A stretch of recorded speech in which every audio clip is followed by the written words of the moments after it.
দিন ভর্তি থেকে তারপরে আমাদের বাড়ি হলো আলহামদুলিল্লাহ মেয়ে বাবু হয়েছে না, ছেলে বাবু, সরি ছেলে বাবু হয়েছে আলহামদুলিল্লাহ, খুবই সুন্দর। হ্যাঁ 3 কেজি, বাবুর ওজন 3 কেজি। ওকে ওকে, বাবুর বাসা হচ্ছে সাভারে। বাবুর মা 12 দিন ভর্তি ছিল। এর আগে আমাদের একটা পেশেন্ট ছিল ঢাকার, যে 11 দিন ভর্তি ছিল, ওটা সেকেন্ড গ্র্যাভিটা ছিল, কিন্তু এটা ফার্স্ট বাবু মানে প্রাইমি। বাচ্চার মার প্রথম বাবু, ছেলে বাবু হয়েছে 3 কেজি, খুবই ভালো আছে। দেখেন বাচ্চার রেসপন্স খুবই ভালো। বাচ্চার মার অসম্ভব ধৈর্য ছিল, ধৈর্য না থাকলে কোনো দিন কেউ 12 দিন অপেক্ষা করতে পারে না হসপিটালে এসে।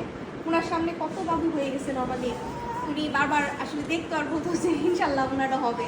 তো যাই হোক, লাস্ট অব্দি উনি পেরেছে সাকসেসফুলি। আজকে ওনার ছুটি হয়ে যাবে, বাসায় চলে যাবে, উনি খুব খুশি। এই যে হাঁটাহাঁটি করতেছে আমার সামনে দিয়ে, ও মা কান্নাকাটি করতেছে। যাই হোক, সাহস করলে হয়, নর্মাল ডেলিভারি যে যেখানে আছে সেখান থেকে সাহস করবেন, দেখবেন নর্মাল ডেলিভারি হয়ে যাবে। আমাদের আলহামদুলিল্লাহ হসপিটালের জন্য দোয়া করবেন। আর এরকম সাহসী পেশেন্টই আমাদের দরকার। ইদানিং আমি দেখতে পাচ্ছি আমাদের পেশেন্টরা অনেক বেশি সাহসী হয়ে গেছে, আমার থেকেও বেশি সাহসী। হ্যাঁ, তারা বেশি সাহস করে। আলহামদুলিল্লাহ এরকম সাহসী পেশেন্ট আমরা চাই যাতে আলহামদুলিল্লাহ হসপিটালে আসে। সবাই দোয়া করবেন, ভালো থাকবেন, সুস্থ থাকবেন।